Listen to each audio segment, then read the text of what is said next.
করোনার সময় আমাদের যে লকডাউন চলছে, তো যারা কর্পোরেটে যাদের এমপ্লয়িরা বাসা থেকে কাজ করছে তাদের কিন্তু ইজিলি আমরা কাউন্ট করতে পারবো যে তারা কখন টাইম ইন করছে, কখন টাইম আউট করছে এবং তারা কত ঘন্টা টোটাল কাজ করছে। আসসালামু আলাইকুম, স্প্রিংসফট আইটির পক্ষ থেকে সবাইকে জানাচ্ছি স্বাগতম।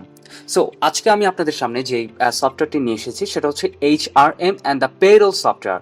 সো এই সফটওয়্যারটির কাজ কি এবং কাদের জন্য সেটি আমি বিস্তারিত বলবো এই টপিকে।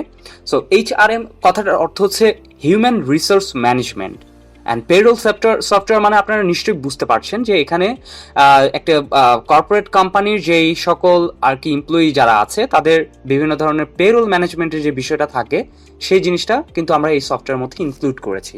সো আমি এক নজরে একটু আপনাদেরকে দেখাতে চাই এই সফটওয়্যারটি ইউজ করে আপনারা কি কি ফিচার পাচ্ছেন এবং কিভাবে ফ্যাসিলিটিসগুলো পাচ্ছেন। So this is the feature list.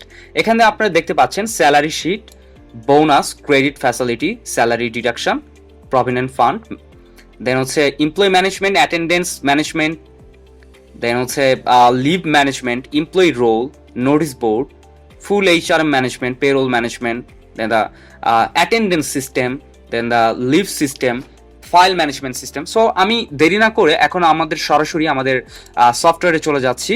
এটা হচ্ছে আমাদের প্রথম যে ইন্টারফেসটা সেটা। সো এখন আমি যেটা করব সেটা হচ্ছে আমার এখানে একটি log in registration number credential আছে যেটার মাধ্যমে এখন আমি লগ ইন করবো।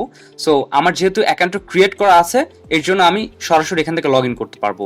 আর আমার যদি অ্যাকাউন্টটা ক্রিয়েট করা না থাকতো আমরা জাস্ট এখানে ক্লিক করতাম ক্রিয়েট অ্যান অ্যাকাউন্টে। সো এরপর আমরা দেখতে পাচ্ছি ক্রিয়েট অ্যান অ্যাকাউন্টে ক্লিক করার পর এখানে inter your name, email and the password এটা দেখতে পাচ্ছি। যেহেতু আমার অলরেডি একটি অ্যাকাউন্ট রেজিস্ট্রেশন করা আছে সো আমি সেই রেজিস্ট্রেশন করা ইমেল দিয়ে আমি সফটওয়্যারের মধ্যে চলে যাব। সো আমি লগ ইন করছি। সো লগ ইন করার পর এখানে আমি কিন্তু একটা ড্যাশবোর্ড দেখছি, এই যে এখানে আমার নাম দেখাচ্ছে আর এটা হচ্ছে আমার আইডি নাম্বার। সো আমি আইডি নাম্বারটা কপি করছি। সো যেহেতু এখানে একটা এমপ্লয়ের সব কিছু আমরা এখানে মনিটরিং করতে পারবো, আমরা এখানে দেখতে পাচ্ছি টোটাল আর্নিং। একটা কোম্পানিতে আর্নিংয়ের যে বিষয়টা থাকে সেখানে কিন্তু আমরা প্রতি মাসে এবং প্রতি উইকে অথবা এটা ইয়ারলি কত ইনকাম হচ্ছে সেটা কিন্তু আমরা এই ড্যাশবোর্ডে এক নজরে আমরা দেখতে পাবো। এছাড়াও রয়েছে total expense, total profit. Total প্রফিটটা আসছে আর্নিং আর এক্সপেন্স থেকে একটা প্লাস মাইনাস করার পর, যেমন আমরা এখানে দেখছি যে 1089 সেখান থেকে 20 টাকা আর কি এক্সপেন্স হয়েছে। সো তারপর টোটাল যে প্রফিটটা সেটা কিন্তু আমরা দেখতে পাচ্ছি। এছাড়াও একটা কোম্পানির বিভিন্ন ধরনের অ্যাসেটের লিস্ট থাকতে পারে, দেন কোম্পানিতে বিভিন্ন ধরনের প্রজেক্ট চলতে পারে। সো প্রজেক্ট কতগুলো অনগোয়িং আছে সেটা আমরা দেখতে পাচ্ছি। এছাড়া কোম্পানিতে কতগুলো টোটাল এমপ্লয়ি আছে সেটার কিন্তু একটা কাউন্ট দেখতে পাচ্ছি। এছাড়া টোটাল প্রজেক্ট কতগুলো, মানে একটা হচ্ছে অনগোয়িং প্রজেক্ট আর একটা হচ্ছে টোটাল প্রজেক্ট আর হচ্ছে টোটাল টাস্ক কতগুলো। এছাড়া এই মুহূর্তে কে কে ওয়ার্ক করছে এবং কে কে ওয়ার্ক করছে না এরকম কিন্তু একটা ইন ডিটেলস আমরা পাচ্ছি। আর এটা হচ্ছে আমাদের এমপ্লয়ি স্ট্যাটাসে এক নজরে আমরা দেখতে পাচ্ছি টোটাল আমার 14 জন এমপ্লয়ি ছিল, এর মধ্যে জাস্ট একজন এই মুহূর্তে ওয়ার্কিং অবস্থায় আছে। আর এখান থেকে আমরা আরেকটা স্ট্যাটিক ভ্যালু আমরা দেখতে পাচ্ছি। সো আমি প্রথমে আপনাদেরকে ক্লক ইন ক্লক আউটটা কিভাবে হয় সেটা আমি দেখাবো। আমি সো এখানে ক্লিক করার পর আমার কাছে একটা ইন্টারফেস চলে আসবে ক্লক ইন। সো এই মুহূর্তে এখন বাজে 9টা 36। সো এই টাইমটাতে যদি আমি আমার এমপ্লয়ি আইডি দিয়ে ক্লক ইন দিয়ে দেই এরপরে যেটি দেখতে পাবো সাকসেসফুলি টাইম ইন। আর আমি যদি এখান থেকেই ক্লক আউট করতে চাই দ্যাটস মিন যখন একজন এমপ্লয়ি অফিস থেকে বের হয়ে যাচ্ছে তখন কিন্তু সাকসেসফুলি টাইম আউট দেখাচ্ছে। আমরা একটা জিনিস লক্ষ্য করলে দেখতে পাই সেটি হচ্ছে করোনার সময় আমাদের যে লকডাউন চলছে, তো যারা কর্পোরেটে যাদের এমপ্লয়িরা বাসা থেকে কাজ করছে তাদের কিন্তু ইজিলি আমরা কাউন্ট করতে পারবো যে তারা কখন টাইম ইন করছে, কখন টাইম আউট করছে এবং তারা কত ঘন্টা টোটাল কাজ করছে।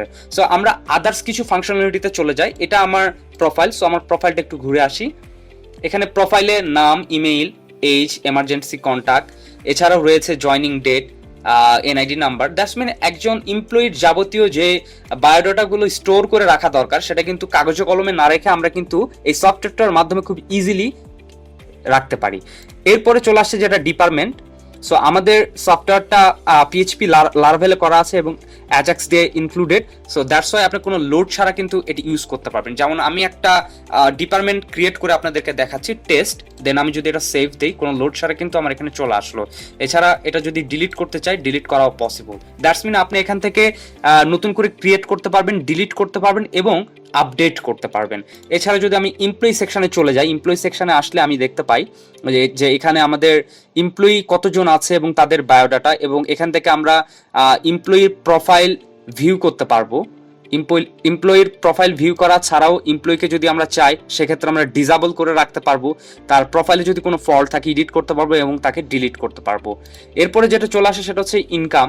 সো আপনার কোম্পানিতে যদি কোনো ফান্ড থেকে ইনকাম আসে তো সেই ইনকামটা কিন্তু আপনি খুব সুন্দর করে এখানে সংরক্ষণ করে রাখতে পারবেন। যেমন আমি এর আগে একটা ইনকাম জেনারেট করে রেখেছি যেটার একটা লিস্ট আমরা দেখতে পাচ্ছি। আর যদি ভিউ করলে আমরা এখান থেকে দেখতে পাচ্ছি, ইভেন এটা ডিলিটও করতে পারবো। এরপর যেটা আসছে সেটা হচ্ছে এক্সপেন্স। এটি খুবই একটা গুরুত্বপূর্ণ একটা জিনিস যে একটা কোম্পানির বিভিন্ন ধরনের এক্সপেন্স থাকতে পারে। সো এটা কি ক্যাটাগরির এক্সপেন্স হতে পারে আমরা এখান থেকে ক্রিয়েট করে নিতে পারবো নতুন করে। এরপরে আমরা দেখছি যে এটা চাইলে ডিলিটও করতে পারবো। এরপরে এক্সপেন্স, অ্যাড এক্সপেন্সে যদি আমরা আসি তাহলে এখান থেকে কিন্তু খুব ইজিলি আপনাদের একটা মজার জিনিস দেখায় যে কোন ক্যাটাগরির আন্ডারে, ধরে নিলাম এবিসি ক্যাটাগরি আন্ডারে আমরা এটা সিলেক্ট করে নেওয়ার পরে একটা ডেট আমরা ক্রিয়েট করতে পারি, দেন আমরা একটা কমেন্ট কিছু রাখতে পারি, দেন আমরা যদি একটা আইটেমের নাম আর দেই, দেন কোয়ান্টিটি যদি 3 আর প্রাইস যদি 3 দেই, আমরা কিন্তু এখানে দেখছি এটা অটো ক্যালকুলেশন হয়ে 9 হয়ে গিয়েছে। সো এরপর আমরা এটা সেভ করে দিলাম। এরপর দেখছি অ্যাটেন্ডেন্স ম্যানেজমেন্ট। সো অ্যাটেন্ডেন্স লিস্টে যদি আমি যাই, এই মুহূর্তে কে কখন অ্যাটেন্ডেন্স দিচ্ছে সেটা কিন্তু আমরা খুব ইজিলি দেখতে পাবো, এবং কে লেট করে এসেছে, কে ঠিক মতো টাইম আউট করেছে এটাও দেখতে পাচ্ছি, ইভেন তাদের আইপি নাম্বার সহ। এরপরে যে গুরুত্বপূর্ণ বিষয়টা আসছে সেটা হচ্ছে পেরোল, অ্যাড পেরোল। সো আমরা এখান থেকে খুব ইজিলি একজনের পেরোল সেট করতে পারি। এখানে যদি আমরা ক্লিক করার পর আমরা দেখছি একজন এমপ্লয়িকে আমরা কি করি, সাধারণত বাংলাদেশে 1 তারিখ থেকে 30 তারিখ পর্যন্ত একটা মাস ধরা হয়। সো আমি এখানে ক্লিক করলাম, এখানে ক্লিক করার পর আমাকে দেখাচ্ছে যে 1 তারিখ থেকে 30 তারিখ পর্যন্ত এপ্রিল মাসের টোটাল কয়দিন কাজ করেছি, তার বেসিক স্যালারি কত, তারপরে যদি তার কোনো ডিডাকশনের প্রয়োজন হয়, কোনো ক্ষেত্রে হয়তো ডিডাকশনের প্রয়োজন হলো সেটা আমরা ক্লিক করতে পারবো, কোনো ক্ষেত্রে হয়তো ঈদের একটা বোনাস যদি থাকে সেটা আমরা অ্যাড করতে পারবো, যদি কোনো কমেন্ট থাকে সেটা অ্যাড করতে পারবো। করার পর যদি আমরা একটা ক্লিক করি পেতে, তাহলে কিন্তু আমাদের এখানে একটা পেরোল অ্যাডেড সাকসেসফুলি দেখাচ্ছে। সো ইটস ডান। এরপরে যেটি আসছে সেটি হচ্ছে প্রজেক্ট অ্যান্ড টাস্ক। সো আমরা যদি প্রজেক্ট অ্যান্ড টাস্কে চলে যাই, এখানে কিন্তু আমরা দেখতে পাচ্ছি যে নতুন করে আমরা একটি ওয়ার্ক স্পেস তৈরি করে নিতে পারি, যে আমাদের যদি ইন হাউস কোনো একটা প্রজেক্ট চলে আসে, সো প্রজেক্টের নাম কি, আমি লিখলাম XYZ, ক্রিয়েট করার পর এরপরে ভিউতে যাওয়ার পরে এখান থেকে এই প্রজেক্টের আন্ডারে কারা কারা কাজ করবে আমরা সো একটা প্রজেক্টের নাম দিলাম, এই নামটা হয়তো নিউ একটা দিলাম। প্রজেক্টের কোনো ডেসক্রিপশন থাকলে আমরা লিখতে পারি, প্রজেক্ট কবে থেকে কবে শুরু হচ্ছে এই জিনিসটা কিন্তু আমরা এখান থেকে সিলেক্ট করে নিতে পারবো। এছাড়াও কবে এটা শেষ করতে হবে এটাও লিখতে পারবো, প্রজেক্টের বাজেট কত আমরা সেটাও লিখতে পারবো, আর এই প্রজেক্টটা কাকে কাকে অ্যাসাইন করে দিব সেই জিনিসটা কিন্তু আমাদের চলে আসে। সো এরপরে যদি আমরা ক্রিয়েটে ক্লিক করি, সো প্রজেক্টটা কিন্তু ইটস ডান। এই প্রজেক্টের ভেতরে আবার যে আমরা কিন্তু প্রতিদিনের টাস্ক অ্যাসাইন করতে পারি। সো একটা প্রজেক্ট অনেক বড় হইতে পারে, এই প্রজেক্টের আন্ডারে আমরা কাকে কাকে অ্যাসাইন করব সেই জিনিসটাও কিন্তু আমরা এখান থেকে করতে পারি। সো একটা টাস্ক নেম আমরা দিতে পারি যে টুডে টাস্ক, তারপর আমরা এখানে ডেসক্রিপশন কিছু একটা দিতে পারি, এরপর একটা কবে শুরু হবে কবে শেষ হবে, সাধারণত এটা ডেইলি হয়, তারপর এটার প্রায়োরিটি কেমন আমরা সিলেক্ট করতে পারি, এবং প্রোগ্রেস কি, in progress, to do or finished. So আমরা এটা ফিনিশ দিয়ে ট্রাই করলাম। কাকে কাকে অ্যাসাইন করব, যেহেতু প্রজেক্টটা 2 জনের আন্ডারে চলছে, সো এই টাস্কটা থাকবে, আমি একজনকে সিলেক্ট করলাম, এরপরে ক্রিয়েটে যদি আমি ক্লিক করি, সো এটা কিন্তু ক্রিয়েট হয়ে গিয়েছে, এবং আমরা দেখছি যেহেতু আমরা কমপ্লিট সিলেক্ট করেছিলাম এই জন্য কিন্তু আমাদের এটা কমপ্লিটে চলে আসছে। এছাড়াও আরও বিষয় রয়েছে যেমন ফাইল ম্যানেজমেন্ট। আমরা যদি চাই একজন এমপ্লয়িকে পার্সোনালি কোনো একটা ফাইল পাঠানোর জন্য সেটাও কিন্তু পসিবল। তারপর আমরা এখানে চাইলে ডেসক্রিপশন, এবং এখান থেকে যদি আমরা চাই যে কোনো একটা ফাইল কিন্তু খুব ইজিলি আমরা ট্রান্সফার করতে পারবো এমপ্লয়ীদের। আর আমাদের এখানে বলে রাখা ভালো, এখানে 3টা প্যানেল রয়েছে, একটা অ্যাডমিনের জন্য, একটা এমপ্লয়ির জন্য, আর একটা ক্লায়েন্টের জন্য। এছাড়াও আমাদের এখানে যদি একটা কোম্পানিতে বিভিন্ন ধরনের কোর্স মডিউল থাকে, এটাও কিন্তু পসিবল। তারপর ইভেন্ট ম্যানেজমেন্ট থাকছে, এটি খুবই একটা মজার জিনিস। আমরা কিন্তু একটা ক্যালেন্ডারে খুব অনায়াসে কবে আমাদের হলিডে, সেটা কিন্তু কথার কথা যদি 8 তারিখ বা 9 তারিখ যদি একটা হলিডে হয়, আমরা জাস্ট ক্লিক করব, এটা কোন পারপাসে হলিডে সেটা কিন্তু আমরা লিখতে পারবো। সো আমরা এটা পহেলা বৈশাখ বা এরকম কিছু একটা লেখা ট্রাই করি, ওকে করলাম, এবং এখানে দেখতে পাচ্ছি এটা কিন্তু চলে এসেছে। সো এরপরে ইউজার ম্যানেজমেন্ট থাকছে, নতুন ইউজার এখান থেকে ম্যানুয়ালি অ্যাড করা যাবে। এছাড়া ইভেন্ট ম্যানেজমেন্ট থাকছে, যেটি আমি মাত্র দেখিয়েছি। এছাড়াও রয়েছে আমাদের এখানে অ্যাসেট ম্যানেজমেন্ট। একটা কোম্পানিতে বিভিন্ন ধরনের অ্যাসেট থেকে থাকে, সো এই অ্যাসেটগুলো কি কি সেগুলো কিন্তু আমরা এখানে স্টোর করে রাখতে পারবো। আমি একটা অ্যাসেট টাইপ, এটা কি টাইপের হইতে পারে, একটা কোম্পানিতে কিন্তু অনেক রকমের অ্যাসেট থাকে, লাইক এটাও হতে পারে যে টেবিল, সো টেবিল ক্যাটাগরি। এবং এরপরে যদি আমি সেই অ্যাসেটের আন্ডারে ইকুইপমেন্টে চলে যাই, যে আমার কতগুলো টেবিল আছে, সো ইকুইপমেন্ট নেম হতে পারে সামথিং কিছু একটা দেই,